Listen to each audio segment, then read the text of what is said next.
Madame Aoua, mais ça fait longtemps que tu n'es plus venue acheter chez moi. Oui, je suis là maintenant. Et je cherche du bon vin et du jus de fruits pour une petite fête en famille. Oh, Madame Aoua, mais toi, tu sais que j'ai des vins de jus de fruits de qualité.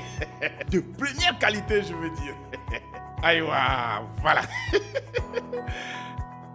Il n'y a pas le terme du système automatisé de marquage dessus. Oh, Madame Aoua, mais c'est quoi encore cette histoire? Il s'agit du marquage fiscal en vigueur au Togo. Un timbre ultra sécurisé qui retrace l'origine des produits et permet ainsi de protéger les consommateurs contre les produits potentiellement dangereux pour leur santé. Pour protéger la santé des consommateurs, lutter contre les pratiques illicites, la contrebande et la contrefaçon et protéger la production locale, adoptons tous le timbre du système automatisé de marquage au Togo. Madame Aoua, mais ça fait longtemps que tu n'es plus venue acheter chez moi. Oui, je suis là maintenant. Et je cherche du bon vin et du jus de fruits pour une petite fête en famille. Oh, Madame Aoua, mais toi, tu sais que j'ai des vins de jus de fruits de qualité. De première qualité, je veux dire. Aïwa, voilà. Il n'y a pas le terme du système automatisé de marquage dessus. Oh, Madame Aoua, mais c'est quoi encore cette histoire? Il s'agit du marquage fiscal en vigueur au Togo. Un timbre ultra sécurisé qui retrace l'origine des produits et permet ainsi de protéger les consommateurs contre les produits potentiellement dangereux pour leur santé. Pour protéger la santé des consommateurs, lutter contre les pratiques illicites, la contrebande et la contrefaçon et protéger la production locale, adoptons tous le timbre du système automatisé de marquage au Togo. Madame Aoua, mais ça fait longtemps que tu n'es plus venue acheter chez moi. Oui, je suis là maintenant. Et je cherche du bon vin et du jus de fruits pour une petite fête en famille. Oh, Madame Aoua, mais toi, tu sais que j'ai des vins de jus de fruits de qualité. De première qualité, je veux dire. Aïwa, voilà. Il n'y a pas le terme du système automatisé de marquage dessus. Oh, Madame Aoua, mais c'est quoi encore cette histoire? Il s'agit du marquage fiscal en vigueur au Togo. Un timbre ultra sécurisé qui retrace l'origine des produits et permet ainsi de protéger les consommateurs contre les produits potentiellement dangereux pour leur santé. Pour protéger la santé des consommateurs, lutter contre les pratiques illicites, la contrebande et la contrefaçon et protéger la production locale, adoptons tous le timbre du système automatisé de marquage au Togo. Madame Aoua.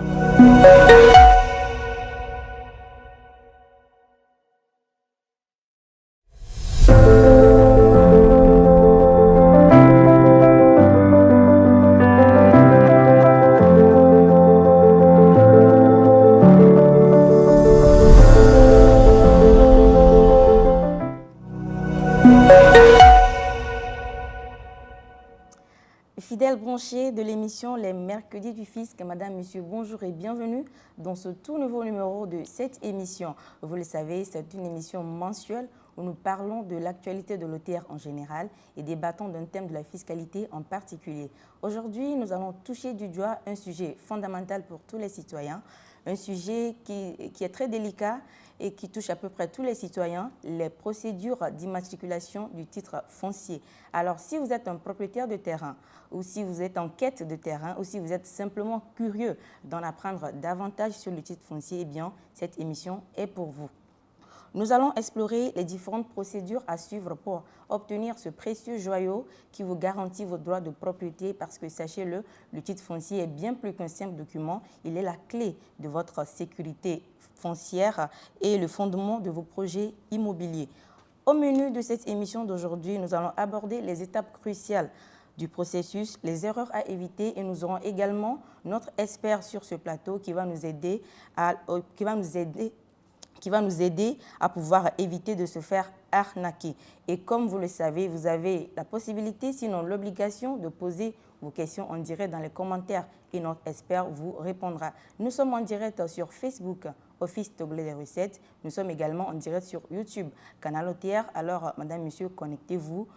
Partagez le lien autour de vous pour inviter le maximum de personnes à nous rejoindre et à profiter de ce moment riche de partage. Alors, je parlais de notre expert aujourd'hui pour vous. Nous avons sur ce plateau le chef division de la conservation foncière du Grand Lomé, M. Diabalo Pawanam. Bonjour, chef. Bonjour, Esther. Bonjour aux internautes qui sont branchés sur les réseaux sociaux de l'OTR. J'espère que vous allez bien. Je me porte bien, merci. D'accord. Madame, Monsieur, vous le savez, c'est une coutume pour nous dans les mercredis du fisc de vous présenter en bonne et due forme notre invité pour que vous sachiez à qui vous avez affaire. Alors, je le disais tantôt, nous avons sur ce plateau Monsieur Diabalo Pawanam, chef division de la conservation foncière du Grand Lomé. titulaire d'une licence en gestion financière et d'un master en management des entreprises. Il est également inspecteur des finances publiques, spécialité de la publicité foncière et de l'enregistrement. Il intègre donc l'administration fiscale depuis 2009 et depuis lors, il a parcouru successivement la direction générale des impôts, plus spécifiquement la direction de la conservation foncière et des domaines où il a occupé successivement les postes d'agent chargé de l'enregistrement, secrétaire à la direction des affaires domaniales et cadastrales DADC, chef section chargé des opérations post-immatriculation à la DADC. Et depuis 2022, il fut promu au poste de chef division conservation foncière du Grand Lomé, fonction qu'il assure jusqu'à ce jour. Il est également le point focal de l'OTR auprès de la cellule climat des affaires où il a contribué à faire améliorer le classement du Togo en matière de transfert de propriété. Merci beaucoup, chef, d'avoir accepté. Merci à vous également de m'avoir invité. Merci beaucoup. Alors, madame, monsieur, voilà le décor de l'émission Plantée. Surtout, ne bougez pas, restez connectés.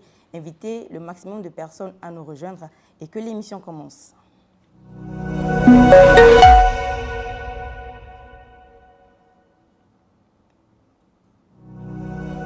Rebonjour à tous. Nous sommes dans les mercredis du fisc. Nous parlons aujourd'hui des procédures d'immatriculation du titre foncier et nous avons sur ce plateau comme invité le chef division de la conservation foncière, M. Deyabalo Pawanam. Rebonjour, chef. Bonjour, Esther. Alors, nous allons parler aujourd'hui des procédures d'immatriculation du titre foncier. Mais d'entrée de jeu, pouvez-vous nous dire, chef, c'est quoi un titre foncier et quels sont les avantages liés à sa détention? Merci, Esther. Merci à tous les internautes qui sont branchés actuellement et qui nous suivent pour partager avec nous cette séance d'information, de sensibilisation sur les procédures d'obtention du titre foncier. Vous l'avez si bien dit dans votre introduction, le titre foncier, c'est l'instrument qui garantit les droits de propriété de ceux qui détiennent des parcelles. Donc, on peut comparer le titre foncier au livre foncier, je veux dire à un document d'identification, notamment les documents de la carte d'identité, le passeport et autres. Mais cette fois-ci, le titre foncier identifie une parcelle, alors que les autres documents identifient les personnes. Ici, c'est un document d'identification d'une parcelle. Et puis, le titre foncier est contenu dans un livre foncier. Et pour l'avoir, il faut réunir certaines conditions. Alors, vous avez demandé, c'est quoi ces effets? Quels sont les avantages liés à l'obtention du titre foncier.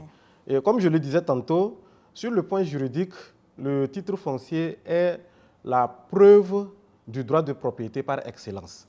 C'est-à-dire que si vous avez le titre foncier et quelqu'un d'autre a un autre document, notamment peut-être un contrat de vente, vous allez devant le juge. Ce que le juge reconnaît et retient, c'est le titre foncier. Donc, c'est la preuve du droit de propriété supérieur. Donc, il y a d'autres preuves, mais si vous avez le titre foncier, vous avez l'avantage que le juge vous reconnaîtra essentiellement comme propriétaire. Un autre avantage, c'est que l'obtention du titre foncier vous permet d'avoir aussi la garantie de l'État. Parce que par l'immatriculation, vous obtenez la garantie de l'État.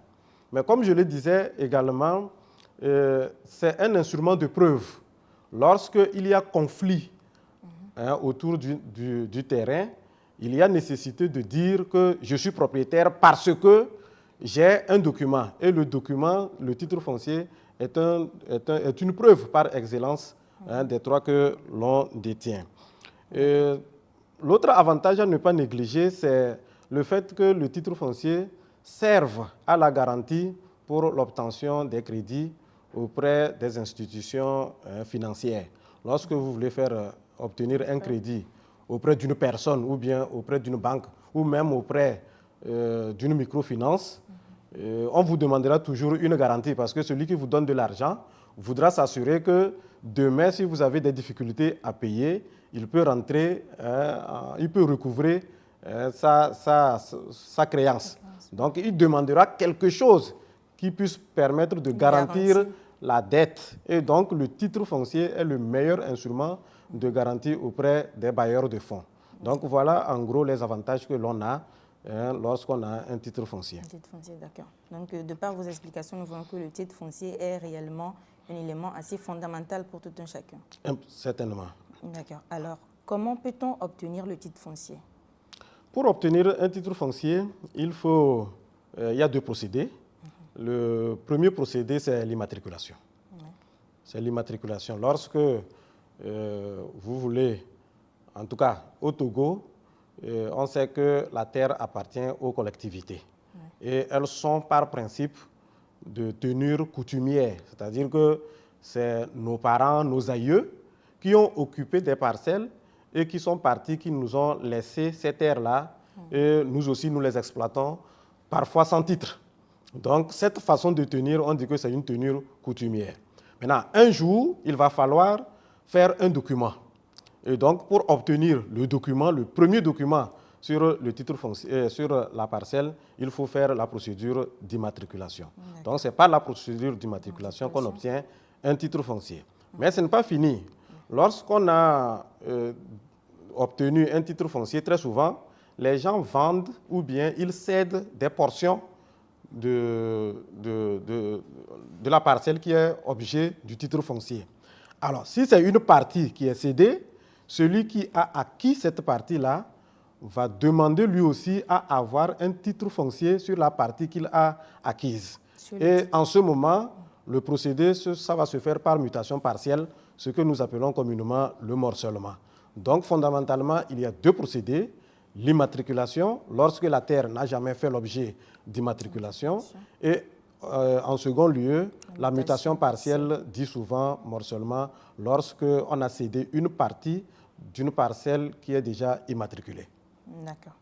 Alors, qui peut demander une immatriculation? Le Code foncier a énuméré plusieurs personnes, mais en premier lieu, et c'est souvent le cas, ce sont les propriétaires. Ce sont les propriétaires ou souvent leurs représentants. C'est-à-dire que vous-même, vous êtes propriétaire.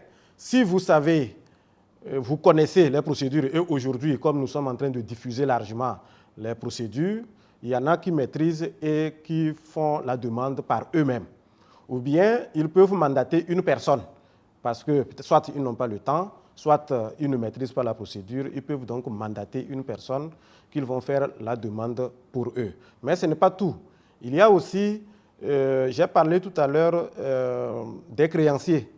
Si vous avez, par exemple, eu une promesse d'hypothèque sur une parcelle et qu'à un moment donné, il y a des difficultés, le créancier peut demander l'immatriculation de cette parcelle, histoire de faire consolider son droit de créance sur cette parcelle. Le problème, c'est que lorsque le débiteur est en difficulté, vous n'êtes pas le seul à qui il doit. Il y aura certainement plusieurs personnes. Et donc, il faut vite aller inscrire son droit d'hypothèque pour que si d'aventure il faisait objet de procédure de recouvrement, que vous puissiez être intéressé en premier lieu. Donc, il arrive que les créanciers demandent aussi l'immatriculation, mais cependant avec le consentement du propriétaire. Parce qu'il ne peut pas se lever. C'est ce que j'allais demander. Oui, il va le faire avec le consentement du propriétaire. Il y a aussi, dans certains cas, peut-être que lors d'un partage, une parcelle revient à un incapable ou à un mineur. Lorsqu'on a fait du partage et puis certaines parcelles reviennent au mineur, le mineur n'ayant pas la capacité de faire la demande par lui-même, c'est l'administrateur ou le tuteur qui va faire cette demande. Dans certains cas, ça peut être des personnes incapables, des personnes qui n'ont pas leur capacité, en tout cas, je vais dire morale. Peut-être ils sont mentalement affaiblis, voilà, en situation de handicap. Donc, pour ces personnes, il y a l'administrateur ou le tuteur désigné par la justice qui va aussi faire la demande. Mais au-delà de toutes ces personnes, il y a aussi le notaire. Lorsque vous vous confiez à un notaire, il a la possibilité de faire la demande d'immatriculation pour votre compte. Donc, il y a toutes ces personnes-là que le Code a reconnues pour pouvoir faire requérir l'immatriculation. D'accord. Et pour requérir l'immatriculation, comme vous venez de le dire, à quel bureau doit-on s'adresser? À Lomé, les personnes qui veulent demander l'immatriculation s'adressent au guichet foncier unique. C'est l'unique point d'entrée en matière foncière au niveau du Grand Lomé. Mais à l'intérieur, comme pour le moment, nous n'avons pas encore les antennes du guichet foncier unique, ce sont les bureaux de la DCCF dans les régions, notamment à Tchévié, à Atakwame, à Sokodé, à Kara et à Dapaon, qui reçoivent les demandes d'immatriculation. D'accord. Nous parlons aujourd'hui des procédures d'immatriculation du titre foncier. Alors, chef, quelles sont les pièces à fournir pour obtenir un titre foncier? Bien, je disais tantôt qu'au Togo, le régime foncier est d'abord coutumier, parce que la plupart des terres que les gens détiennent, ils les tiennent de façon coutumière. Donc, c'est des terres qui ne sont pas a priori, qui ne font pas a priori l'objet de documents. Alors, dans ces conditions, ce que le Code a prévu, c'est qu'il faut se faire établir un acte notarié de constatation des droits que vous détenez. Ça veut dire que vous êtes un propriétaire qui détient la terre sous forme coutumière, c'est-à-dire que cela vous a été légué par vos aïeux. Donc, vous n'avez pas de documents sur ça. Ce qu'il faut faire, c'est d'aller voir un notaire et d'obtenir un acte notarié de constatation de transmission coutumière des droits. Cet acte, dès qu'il a été fait, il doit passer à l'enregistrement. Nous en reviendrons certainement sur les étapes. Mais après, il faut obtenir l'avis favorable du guichet foncier unique. Parce que, pourquoi c'est nécessaire? Parce que il faut savoir si cette parcelle que vous voulez demander l'immatriculation, est-ce qu'elle n'a jamais fait l'objet d'immatriculation? Il faut rappeler que l'immatriculation ne date pas d'aujourd'hui. L'immatriculation date de l'époque des Allemands. Donc, il y a des gens qui ont des documents, des Grünbuch, etc., même des titres fonciers, des cercles, en passant par le territoire du Togo jusqu'au lit foncier de la République togolaise. Donc, il y a des titres fonciers qui ont été faits antérieurement sur certains terrains que peut-être des gens ignorent. Donc, il va falloir passer par le guichet foncier, s'assurer que la parcelle que vous voulez pour laquelle vous voulez demander l'immatriculation n'a jamais fait l'objet d'occupation, ni un plan 3 tampons, ni un titre foncier antérieur, ou même une réquisition en cours. Donc, cela vous assure que vous n'allez pas dépenser inutilement, parce qu'il arrive que les gens engagent des procédures et à un moment donné, on découvre qu'il y a déjà des titres, des plans 3 tampons ou des choses. Donc, il est nécessaire d'obtenir un avis favorable auprès du guichet foncier unique. À l'intérieur, comme je l'ai dit, c'est les bureaux de la DCCF qui font objet du guichet. Donc, il faut s'approcher des bureaux de la DCCF, soit à Tchévié, soit à Atakwame, à Sokodé, pour obtenir en tout cas cet important document qui vous permet de vous assurer que la parcelle que vous voulez immatriculer n'a jamais fait l'objet d'occupation. En plus de ça, il y a d'autres documents, notamment la pièce d'identité des parties. Si la parcelle a fait l'objet de transmission, de transfert, il faut les pièces d'identité des deux parties. Il faut aussi parfois, si la parcelle est une indivision, certainement que ce n'est pas tous les membres de l'indivision qui vont agir. Donc, il y a souvent des procurations ou des mandats que les membres de l'indivision donnent à quelqu'un pour agir en leur nom. Donc, en ce moment-là, on demande une procuration ou un mandat. Il peut s'agir aussi d'une immatriculation au nom d'une personne morale, parce qu'entre-temps, dans l'ancien régime, du régime du décret de 1906, il y a des personnes qui ont acquis des documents et qui, normalement, devraient les soumettre à l'immatriculation, bien sûr, avant le 14 juin 2023. Certains détiennent encore ces documents et qui peuvent faire, en tout cas, demander l'immatriculation avec ces documents. Mais si c'est une personne morale, il va falloir joindre la carte d'immatriculation, la carte unique d'immatriculation, et ensuite l'attestation de régularité fiscale, j'allais dire. Merci Esther pour ce complément. Donc, l'attestation de régularité fiscale pour nous assurer que la personne morale, si c'est une entreprise, elle est connue du fisc et qu'elle est toujours active. Parce qu'il arrive que les gens créent des sociétés au CFE, un an après, ils abandonnent. Donc, la carte d'opérateur étant disponible, ils peuvent utiliser. Donc, c'est seulement l'activité au niveau du fisc qui nous assure que la personne morale est toujours en vigueur. Et pour les associations, c'est l'autorisation du ministère de l'Intérieur. Si c'est une association qui demande l'immatriculation, elle doit joindre l'autorisation du ministère de l'Intérieur qui est en tout cas le point de départ de la personne morale. Je pense que c'est d'une façon globale les pièces qu'il faut joindre pour demander l'immatriculation. D'accord, ça a été fait de façon globale avec les explications. Mais est-ce qu'on peut les énumérer un à un pour que les internautes puissent Je peux me récapituler. Hein. J'ai parlé de l'acte notarié, oui. et notamment le plan parcellaire, Oui, l'avis favorable, les pièces d'identité des parties, une procuration s'il s'agit d'un bien indivis, la carte unique de création d'entreprise si c'est une personne morale, l'autorisation du ministère de l'Intérieur si c'est une association. J'ai parlé aussi de l'attestation de régularité fiscale pour les entreprises. Et je pense que c'est grosso modo. Un élément qu'il ne faut pas oublier aussi, c'est par rapport aux étrangers. Si c'est une personne étrangère, elle doit forcément, qui acquiert un bien au Togo, que ce soit pour l'immatriculation ou pour les mutations, elle doit joindre l'autorisation préalable. D'accord. Alors, est-ce qu'il y a des frais qui entrent en jeu? Bien sûr, l'immatriculation engendre des frais. Nonobstant les frais des actes et de procédures qui sont hors la vue de l'administration, notamment les frais des géomètres et les frais des notaires, il y a pour l'administration 3 catégories de frais. L'obtention du guichet unique est fait moyennant 2 000 francs. Pour obtenir l'avis favorable au guichet unique, c'est 2 000 francs. D'accord, ça c'est un tarif figé. C'est un tarif fixe, 2 000 francs. Mais à part, j'ai parlé aussi des droits d'enregistrement. Les droits d'enregistrement pour ce qui concerne l'immatriculation, aujourd'hui, c'est des droits proportionnels. Au niveau de l'enregistrement, c'est 1,5%.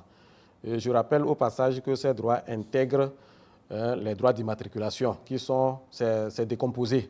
En fait, ça fait 0,6% pour l'enregistrement, 0,6% pour l'immatriculation et 0,3% d'une taxe additionnelle au profit des communes, des collectivités territoriales. À part ça, il y a les frais de publication. Lorsque vous avez fait l'enregistrement et que vous avez introduit votre dossier auprès de l'administration va procéder à la publication. Et pour le faire, il y a des frais liés à ça, et ça, c'est 10 000 francs. Au-delà, il y a aussi les frais de bornage contradictoire. Je pense qu'on va revenir sur ça en détail, parce que c'est un peu... Il faudra détailler pour que les internautes puissent quand même mieux comprendre.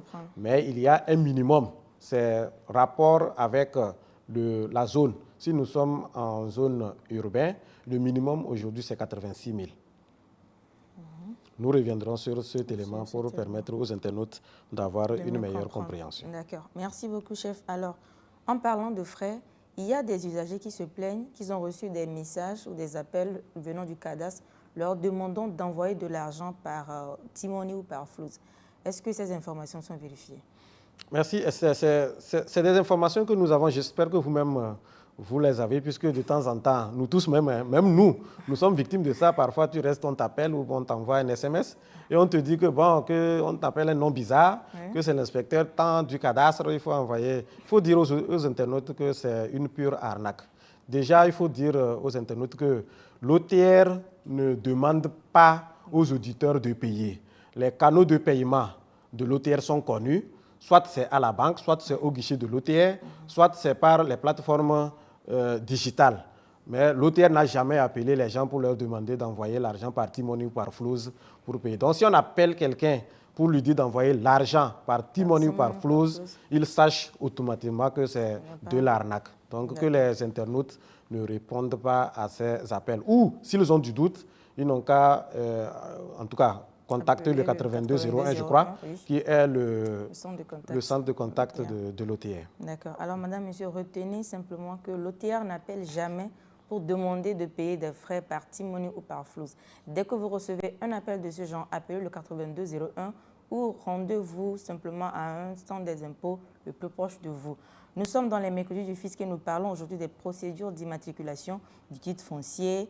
Le chef nous donne beaucoup d'explications. Nous allons vous permettre de faire le tri dans toutes ces informations que vous venez de recevoir et nous allons souffler un peu et revenir après la pause publicitaire. Madame Aoua, mais ça fait longtemps que tu n'es plus venue acheter chez moi. Oui, je suis là maintenant. Et je cherche du bon vin et du jus de fruits pour une petite fête en famille. Oh, Madame Aoua, mais toi, tu sais que j'ai des vins de jus de fruits de qualité. De première qualité, je veux dire. Aïwa, voilà.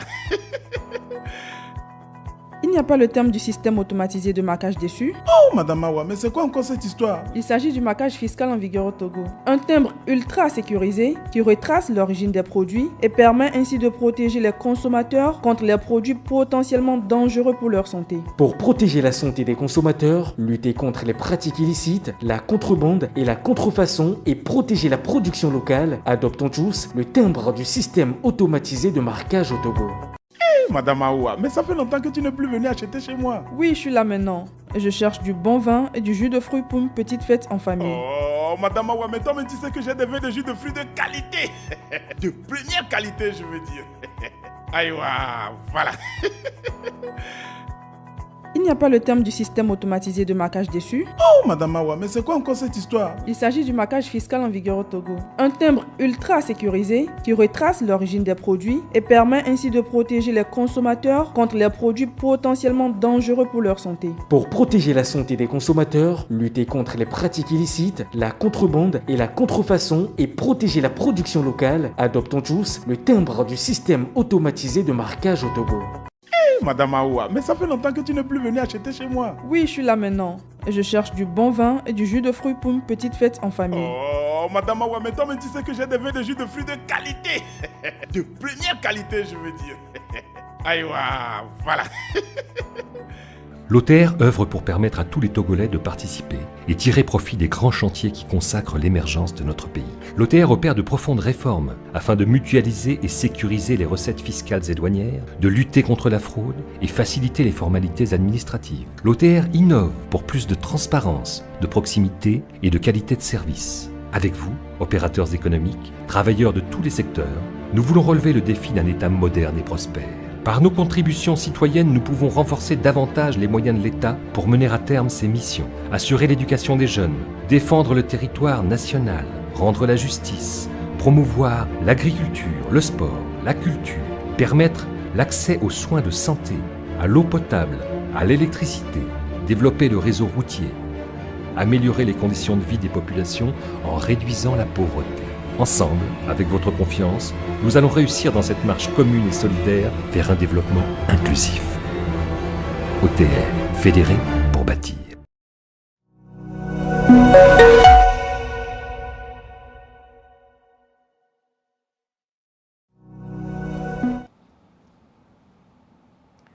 Nous sommes dans les mercredis du fisc et nous parlons aujourd'hui des procédures d'obtention du titre foncier. Nous avons comme invité le chef division de la conservation du Grand Lomé, M. Deyabalo Pawanam.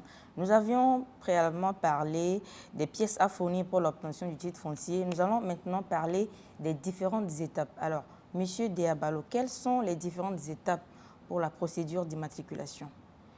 Bien, merci madame. J'ai presque évoqué cette question, mais je vais me résumer, Oui. parce que dans mes explications précédentes, j'ai déjà plus ou moins abordé les différentes étapes, mais je vais me récapituler pour, en tout cas, mieux renseigner les internautes. La première étape, c'est d'obtenir l'avis favorable au guichet foncier unique. J'ai expliqué pourquoi il faut l'avoir. L'objectif, c'est de faire en sorte que la parcelle pour laquelle vous demandez l'immatriculation, de savoir qu'elle n'a jamais été occupée par quelqu'un d'autre, soit par un plan 3 tampons, soit par un titre foncier déjà établi, soit une réquisition en cours. Donc, vous devez nécessairement obtenir l'avis favorable auprès du guichet foncier unique. La deuxième étape, c'est de procéder à la formalisation de vos droits. Parce que pour demander l'immatriculation, je l'ai dit tantôt, ça doit être fait par le propriétaire ou son mandataire. Si vous dites que vous êtes propriétaire, c'est qu'il y a un acte qui vous désigne comme tel. Et donc, vous devez procéder à la formalisation, c'est-à-dire aller obtenir un acte par lequel l'administration va vous reconnaître comme propriétaire de la parcelle à immatriculer. Troisième étape, c'est de faire enregistrer l'acte de constatation ou de transmission du droit de propriété. Et là, j'ai déjà dit à combien on fait l'enregistrement. C'est 1,5% de la valeur vénale. Donc, l'enregistrement est fait après le paiement de 1,5% de la valeur vénale. Ensuite, vous allez remplir une réquisition et déposer auprès du guichet foncier unique si vous êtes à Lomé. Si vous êtes à Lomé, le dépôt se fait auprès du guichet foncier unique. Vous allez joindre les pièces que j'ai précédemment citées, notamment l'acte de constatation, le plan parcellaire, l'avis favorable, la pièce d'identité, les mandats et procurations éventuellement, et toutes les autres pièces nécessaires en fonction de la personne qui demande l'immatriculation. Et dès que vous avez déposé, on va vous liquider 2 catégories de frais. Le premier, c'est les premiers frais, ce sont les frais de publication. Et ça, c'est 10 000 francs. Vous payez 10 000 francs pour qu'on puisse publier votre demande au journal officiel. Deuxième catégorie de frais, c'est les droits de bornage contradictoire. Et ça, j'ai dit, en milieu urbain, le minimum, c'est 86 000 francs pour un lot. Un lot, c'est 600 mètres carrés. Par la suite, on va procéder, donc, comme je le disais, à la publication de la demande au journal officiel. Après la publication de la demande au journal officiel, on va procéder à l'affichage. Et là, nous sommes à une étape cruciale. L'affichage est important en ceci qu'il marque le début de la période pendant laquelle un tiers qui est intéressé par cette demande d'immatriculation peut faire opposition, peut faire intervention en la procédure, soit pour faire opposition à l'immatriculation parce qu'il estime que ses droits sont violés, parce que lui aussi, certainement qu'il a des droits et que quelqu'un d'autre est en train de faire l'immatriculation en violation de ses droits, il peut intervenir pour faire opposition. Ou bien, il peut aussi faire intervention pour faire valoir ses droits, notamment en matière d'hypothèque. Lorsque, par exemple, cette parcelle a fait objet de promesses d'hypothèque et que le propriétaire lui-même entreprend d'immatriculer, le créancier peut intervenir dans la procédure pour qu'à l'immatriculation, on puisse en même temps procéder à l'immatriculation de son droit de créance. Donc, voilà à peu près l'importance de cet affichage. Donc, il est important en ceci qu'il marque le début des 3 mois prévus par la loi pour que les tiers puissent faire opposition. C'est pendant la même période des 3 mois que le conservateur va désigner un géomètre assermenté qui va procéder au bornage contradictoire de la parcelle.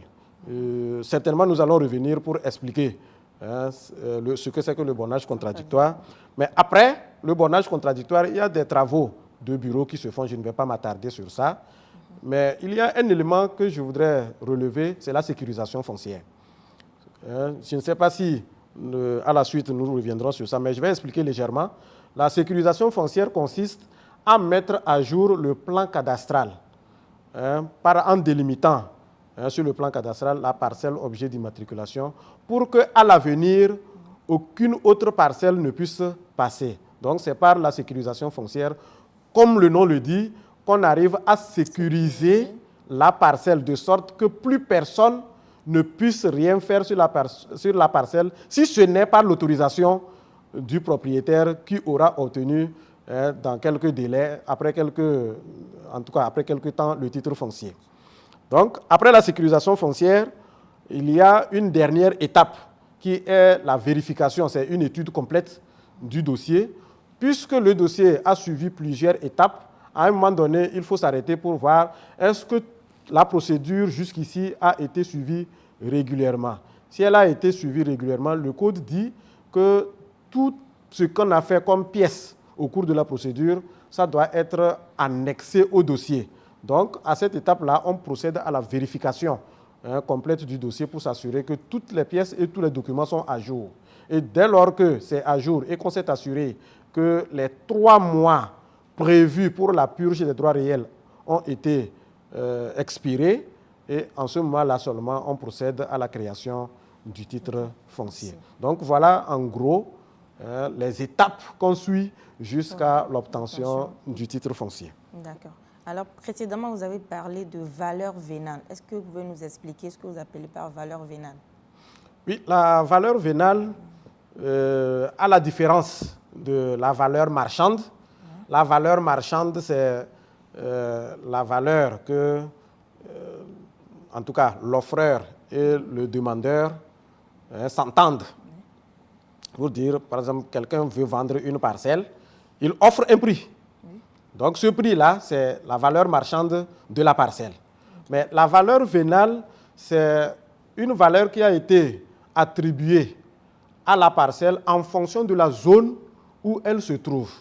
Et l'administration a procédé à un découpage du pays en régions, en zones, et en fonction de la zone où la parcelle se trouve, il y a une valeur qui lui a été attribuée. Et c'est cette valeur, sur cette valeur-là, qu'on assoit les droits d'enregistrement et les autres droits que le requérant sera amené à payer à l'administration.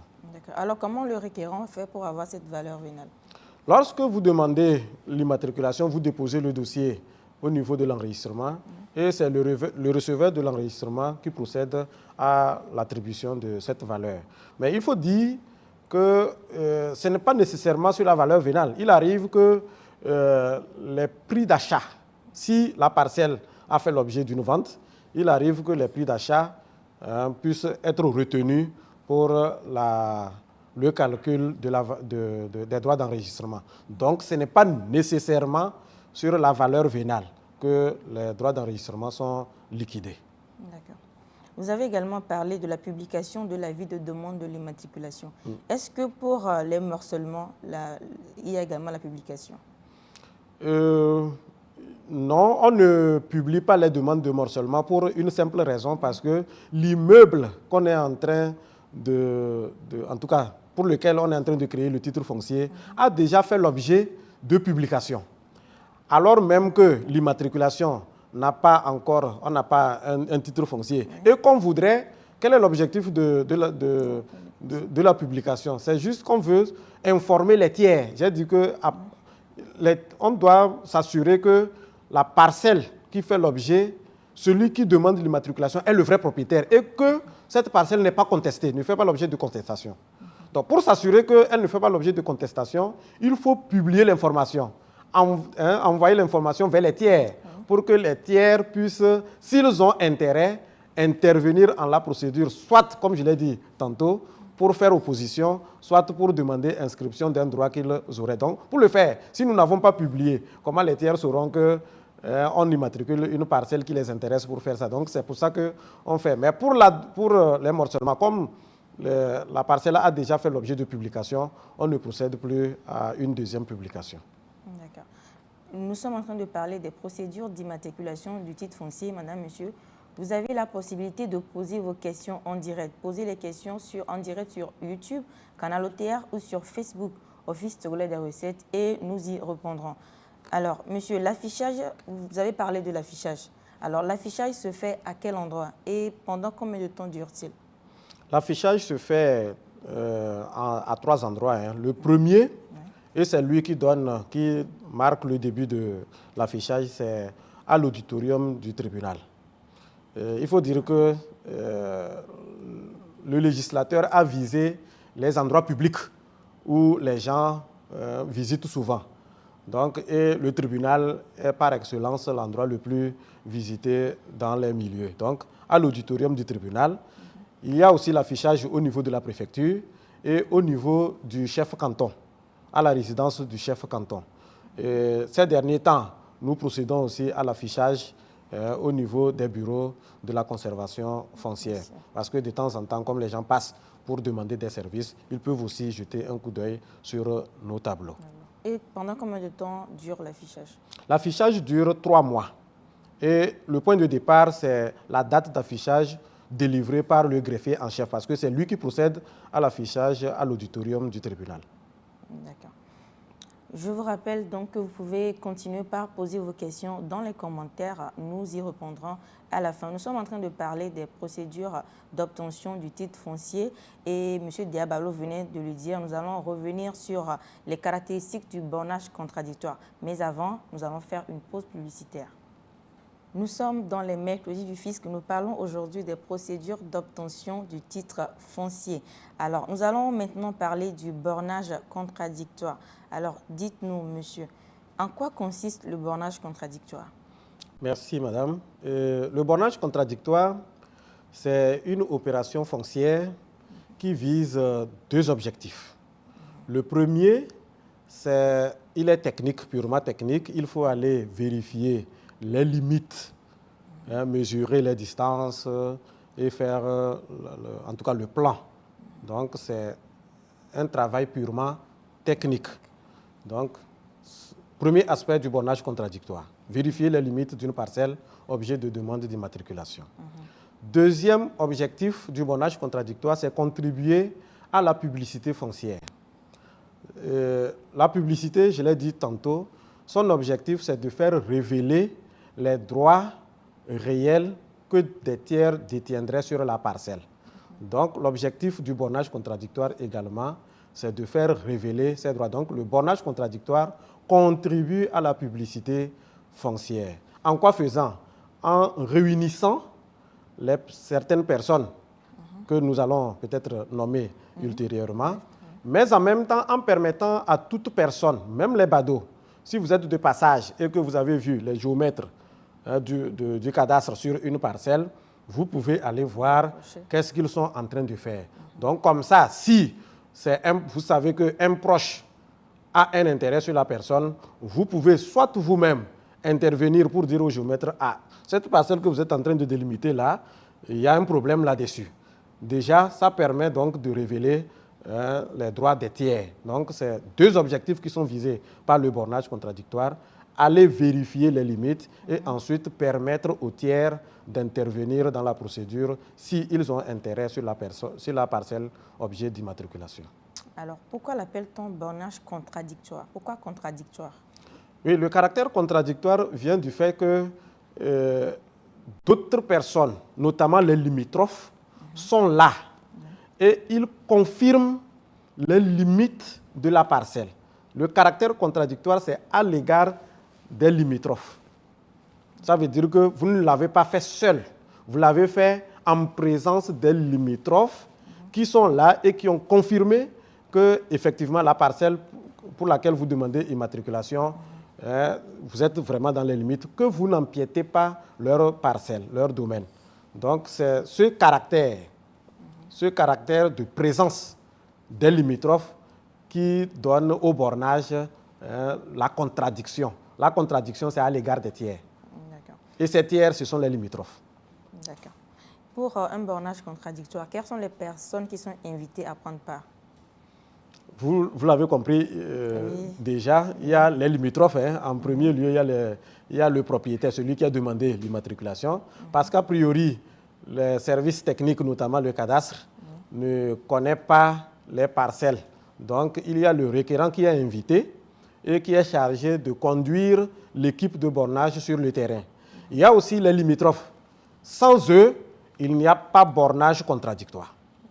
Sans les limitrophes, il y aura bornage, mais pas contradictoire. Parce que le caractère contradictoire, comme je l'ai expliqué tantôt, c'est à l'égard des tiers. Et ces tiers, c'est les limitrophes qui sont présents et qui confirment qu'effectivement, la parcelle qu'on est en train de délimiter, c'est pour la personne et que les limites délimitées sont vraiment les limites qui les partagent. Il y a aussi les représentants de l'administration, notamment les représentants du préfet, les représentants du maire, les représentants, le chef canton ou son représentant. L'objectif, c'est pour permettre à l'administration de défendre ses intérêts. Parce que l'administration aussi a des intérêts. Il peut s'agir d'une parcelle domaniale. Donc, les représentants de l'administration étant là, ils vont défendre les intérêts. Pour le chef canton, c'est pour lui permettre soit de confirmer effectivement que celui qui demande l'immatriculation est vraiment le propriétaire, mais au-delà, il est là aussi pour régler les problèmes mineurs qui pourraient naître à l'occasion de cette opération.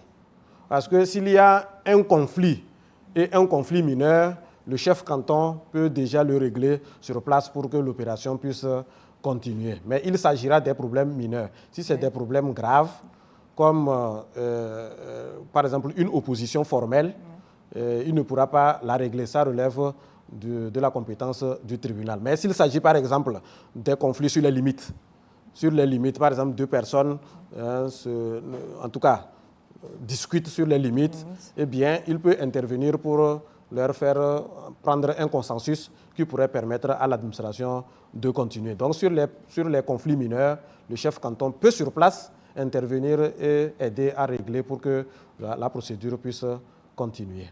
D'accord. Vous venez de dire que sans les limitrophes, il n'y a pas de bornage contradictoire. Alors, est-ce que le requérant doit payer des frais aux limitrophes ou aux vendeurs? Pas du tout, puisqu'en fait, les limitrophes sont invités pour défendre leurs intérêts. Est-ce que le requérant doit-il payer des gens pour qu'ils viennent? J'ai dit qu'on convoque l'administration pour qu'elle vienne défendre ses intérêts. On convoque les limitrophes pour qu'ils viennent défendre ses intérêts. Quelle serait la responsabilité du requérant pour qu'il paye quelqu'un qui doit venir défendre ses intérêts dans une procédure? Donc, en réalité, non. Le code ne l'a même pas prescrit et il n'est pas bien de demander au requérant de demander un quelconque frais. Même les frais de transport, c'est à la charge de ceux qui sont invités à cette opération. D'accord. Merci beaucoup, M. Diabalo, pour toutes les explications que vous nous apportez. Vous pouvez continuer par poser vos questions dans les commentaires. Alors, nous allons maintenant passer à la réponse aux questions. Alors, M. Diabalo, nous avons une question. J'aimerais savoir comment c'est possible d'avoir l'avis favorable avant l'achat d'un terrain. C'est d'ailleurs une obligation et une recommandation. Vous voulez acheter, comme je l'ai dit, l'avis favorable, son objectif, c'est de vous permettre de vous assurer que personne n'occupe la parcelle. Si vous achetez et après vous venez vous renseigner et on vous dit qu'il y a un titre foncier, vous avez déjà payé les frais, l'argent, vous allez faire comment? Donc, si la personne a compris l'objectif de l'avis favorable, il doit comprendre que c'est indispensable, obligatoire pour lui de demander l'avis favorable avant d'acheter. C'est l'avis favorable. L'administration donne l'avis favorable pour acquérir. Donc, si vous devez acheter, il faut forcément obtenir cet avis favorable. Sinon, vous risquez d'acheter une parcelle qui fait l'objet déjà d'un titre foncier. Et là, vous avez perdu. Et le temps que vous vous avisiez, récupérer l'argent que vous avez déjà payé à un propriétaire, je ne pense pas que ce soit une chose facile. D'accord. D'accord. Merci pour ces explications. Alors, j'aimerais savoir pourquoi, dès qu'on lance les procédures du titre foncier, on voit les gens dire que ce terrain m'appartient et surgit de nulle part. Pourtant, la personne peut faire 20 ans déjà sur le terrain. C'est-à-dire que c'est dès que la procédure d'immatriculation est lancée que des personnes surgissent pour dire que c'est le terrain. C'est l'objectif de la publication, madame. C'est pour ça, je l'ai dit dans mes explications, oui, que nous publions pour permettre à des tiers qui auraient intérêt sur la parcelle, de se faire connaître. Donc, c'est d'ailleurs pour ça que nous publions. Et si les gens interviennent, ça permet à celui qui demande l'immatriculation et à celui qui fait opposition d'aller devant les tribunaux et de trancher leurs différends une fois de bon. Et celui qui aura gagné va continuer l'immatriculation et il sera. Donc, rester sur une parcelle pendant 20 ans, peut-être que la personne n'est pas sur place. Si vous êtes, quelqu'un est propriétaire et il est à Kara et vous êtes ici, peut-être que c'est le jour où il va voir dans le journal officiel que vous demandez l'immatriculation, qui se dit, mais attends, cette parcelle, elle m'appartient. Et donc, c'est en ce moment-là qu'il va intervenir. Donc, l'objectif de la publication, c'est ça, c'est de faire révéler les droits cachés. D'accord. À quoi sert le premier cachet de l'OTR? Aujourd'hui, l'OTR ne donne plus un cachet. Justement. Ce cachet, on le donnait, c'est avant 2019. Depuis 2019, avec la mise en place du guichet foncier unique, on a supprimé les 3 tampons. Donc aujourd'hui, c'est l'avis favorable qu'on délivre. Ce n'est plus un cachet que l'administration délivre. D'accord. Après le bornage contradictoire et la signature de l'accusé, ça fait combien de temps pour que le titre puisse être prêt?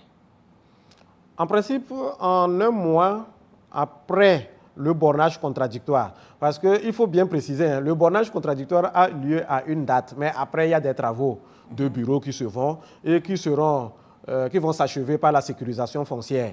Donc, tous ces travaux peuvent prendre un peu de temps. Mais lorsque vous avez traversé la mise à jour avec succès, parce que là aussi, il y a problème. Il peut arriver, ceux qui ont déposé dans le temps des demandes d'immatriculation et qui n'ont pas peut-être malheureusement obtenu l'avis favorable parce qu'ils ont introduit ça sous l'ancien régime, parce que je le disais tantôt, il y a des gens qui ont les plans 3 tampons et qui aujourd'hui les utilisent toujours pour demander immatriculation. Donc il peut arriver que si vous passez par ce canal-là, vous pouvez arriver à la sécurisation foncière et vous trouvez que quelqu'un a déjà immatriculé ou qu'il y a peut-être une réquisition qui est passée. Donc il faut vraiment passer la sécurisation foncière avec succès. Et dès lors que la sécurisation foncière est faite, environ 1 mois après, vous pouvez obtenir votre titre foncier, mais à condition que toutes les pièces de la procédure soient réunies. Parmi les pièces cruciales qui posent problème, il y a les accusés de réception de convocation au bornage contradictoire. Et j'espère qu'on reviendra sur cette question parce que c'est très important pour l'achèvement de la procédure. Très souvent, quand les gens vont au bornage contradictoire et qu'ils reviennent, ils pensent que c'est fini. Et aujourd'hui, nous avons une grosse difficulté. Et vous, au centre de contact, vous en savez un peu parce que vous nous aidez à appeler les gens pour venir régulariser les dossiers. Il y en a que vous appelez que vous ne trouvez pas. Ou que même quand vous arrivez à le trouver, il ne vient pas. Ou encore, pour un troisième cas, il vient, mais il n'a pas peut-être les moyens de régulariser le dossier. Donc, si tous ces problèmes-là sont éliminés, je pense qu'après le bornage contradictoire et après la sécurisation foncière, environ 1 mois pour sortir un titre foncier. D'accord, environ 1 mois. D'accord. J'aimerais bien connaître les documents à fournir dans la procédure d'immatriculation lorsqu'une parcelle a été achetée dans un domaine de rétrocession de l'État. Dans le même contexte, je voudrais savoir qui est le cédant, l'État togolais ou bien la collectivité bénéficiaire à la suite d'une rétrocession. Bon, déjà, quand on parle de rétrocession, il y a plusieurs termes. Il y a plusieurs termes. Rétrocession, c'est lorsque, à l'occasion d'un lotissement, l'État a pris plus que ce qu'il devrait prendre en termes de réserve administrative. Donc, si à un moment donné, on se rend compte qu'on a pris à une collectivité plus que ce qu'on devait prendre, puisque réserve et voirie, tout cumulé, devait faire 50%. Donc, si à un moment donné, on se rend compte que ça dépasse les 50%, l'État rétrocède une partie à la collectivité pour que tout compte fait, tout le monde ait 50%, 50%. Maintenant, dans ce cas-là, on parle de rétrocession. Mais il arrive que l'État ait pris des parcelles de certaines personnes pour quelque besoin que ce soit. Au lieu de payer en liquide, l'État peut payer en nature. Dans ce cas, on parle d'attribution. Dans tous les cas, si l'État a attribué une personne à quelqu'un, il a l'obligation de l'immatriculer. Ça, c'est le code qui le dit à l'article 55.2. Maintenant, la difficulté, c'est qu'il y a certains, quand l'État les a attribués, ils n'ont pas immatriculé et ils ont vendu. Là, ça pose problème. Lorsque le requérant, la question que le requérant pose, c'est quelle pièce fournir si l'on a acheté une parcelle qui fait l'objet de rétrocession. Si c'est la personne qui a obtenu la rétrocession qui demande l'immatriculation, c'est l'arrêté de rétrocession qu'il doit fournir, plus le plan parcellaire, plus sa pièce d'identité. Mais si c'est quelqu'un d'autre, ça veut dire que la personne doit préalablement immatriculer au nom de celui qui a obtenu l'attribution ou la rétrocession. Parce que le code fait l'obligation, dans le cadre de la cession des domaines, des parcelles domaniales, d'immatriculer avant de céder. Merci beaucoup. Ma question est, si un plan a 3 tampons, comment procéder pour avoir le titre foncier? Le conseil que je donne à l'usager, c'est malgré le plan 3 tampons, il va falloir aujourd'hui qu'il s'adresse, si le plan 3 tampons, parce que déjà ça veut dire qu'aujourd'hui, nous avons arrêté de délivrer les plans 3 tampons à partir de 2019. Donc ça veut dire que de 2019, si aujourd'hui il tient un plan 3 tampons, ça veut dire que son plan 3 tampons peut dater de au moins 6 ou 7 ans au plus. Et ça peut être plus que ça, parce que ça dépend de quand est-ce qu'il l'a eu. Donc déjà, puisque le temps s'est écoulé, moi je lui conseille dans un premier temps d'aller obtenir un avis favorable. Ça lui permettrait de s'assurer que, après qu'il a obtenu son plan 3 tampons, est-ce qu'entre-temps, rien n'a changé sur la parcelle? Première des choses à faire. Deuxièmement, il va falloir procéder à la constatation, en tout cas à la formalisation de son achat. Parce que la plupart du temps, quand les gens achètent ici, c'est le reçu sous seing privé qu'on donne. Maintenant, s'il a fait l'achat devant un notaire, c'est bien. Il va falloir donc continuer à faire l'enregistrement de l'acte et à continuer avec la publication et la suite comme je l'ai décrite. Mais un conseil précieux, c'est de procéder à la vérification au guichet foncier pour s'assurer que depuis le temps où il a obtenu son plan 3 tampons, rien n'a changé sur le terrain. Le reste, ce n'est que la formalisation. D'accord. Un éclaircissement sur l'obtention du titre foncier pour les étrangers. Oui, je pense que la différence avec les nationaux, c'est juste que avant qu'un étranger, un citoyen étranger puisse acquérir une parcelle au Togo, en principe, elle devrait être, selon les dispositions du nouveau code foncier aujourd'hui, la parcelle qui devait être cédée doit être préalablement immatriculée par celui qui la vend. Numéro 1. Ça veut dire qu'un étranger ne devrait pas chercher à acheter une parcelle non immatriculée. Première des choses. Deuxièmement, avant même d'acheter, il doit obtenir autorisation préalable. Donc, s'il doit demander autorisation préalable sur une parcelle non immatriculée, il ne l'obtiendra pas parce que les dispositions du code ne permettent pas de lui donner l'autorisation sur une parcelle non immatriculée. Donc, les étrangers ne peuvent envisager à acheter terrain au Togo que sur des parcelles immatriculées. Et pour le faire, ils doivent préalablement obtenir l'autorisation préalable qui est délivrée par le Premier ministre au Togo. Est-ce que l'acte notarié enregistré peut conférer un droit de propriété à son détenteur? Conférer, j'ai dit tout à l'heure que, en fait, conférer, c'est une question de preuve. Ce n'est pas une question de conférer. C'est une question de preuve. Parce que vous avez acheté, mais vous ne savez pas l'historique de la parcelle. À supposer que vous avez un acte notarié et qu'entre-temps, comme je l'ai dit, quelqu'un avait déjà un Grundbuch, c'est-à-dire un titre foncier allemand. Est-ce qu'en termes de preuve de droit de propriété, votre acte notarié suffit? Non. Le Grundbuch a valeur authentique plus que, en tout cas, en termes de consolidation du droit de propriété, le Grundbuch va l'emporter. De la même façon, si quelqu'un a un titre foncier sur une parcelle et que vous avez un acte notarié, le titre foncier va l'emporter. Donc, c'est une question d'hiérarchisation des preuves du droit de propriété. Donc, ce n'est pas une question de dire est-ce que j'ai le droit de propriété. En réalité, c'est un acte de transfert. Mais est-ce que lorsqu'il s'agira de faire la preuve de votre droit de propriété, est-ce que l'acte notarié suffira lorsqu'il y a un conflit? C'est toute la question qu'il faut se poser. D'accord. Comment est fixée la valeur vénale d'un terrain?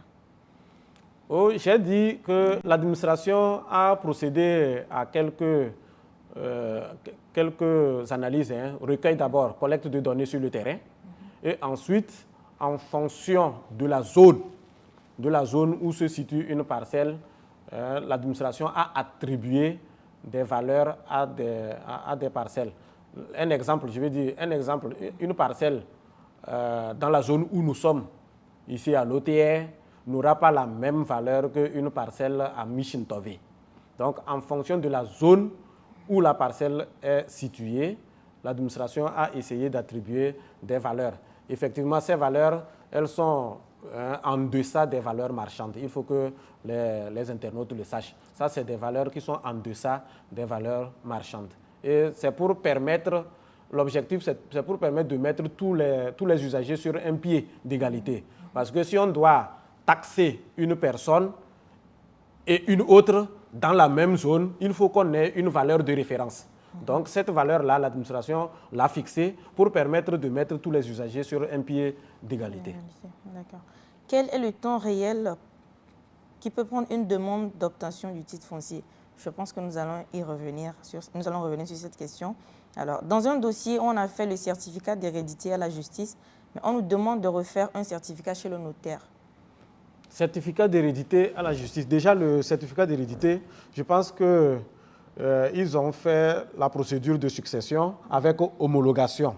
Je l'ai dit, si nous sommes dans l'ancien régime, ça dépend de quand est-ce qu'il l'a fait, parce que le code a prévu que tous ceux qui ont des documents dans l'ancien régime pouvaient faire valoir leurs pièces jusqu'au 14 juin 2023, la période transitoire. Donc, passé cette période-là, normalement, ces actes sont invalides. Maintenant, s'il a eu ces documents depuis 2018, c'est que ces documents sont invalides en tenant compte des dispositions du code. Parce qu'avec le nouveau code, les actes recommandés, c'est l'acte notarié. D'accord. Question relative à la valeur vénale. Pourquoi le prix du timbre ne s'affiche pas sur le total payé à la banque? Pourquoi ce prix est changeant d'un dossier à un autre? Il faut dire déjà que le timbre, c'est un objet. C'est un objet qu'on vend. Donc, nous sommes en train d'aller vers le timbre numérique, mais pour le moment, c'est un objet qu'on vend. Et donc, quand tu viens au guichet de l'OTR, tu dis le nombre de timbres que tu veux, en tout cas, acheter, et on te le donne. Donc, ça ne peut pas s'afficher sur la quittance. Pourquoi ça varie en fonction d'un dossier? Le timbre est relatif au volume du document qu'on veut enregistrer.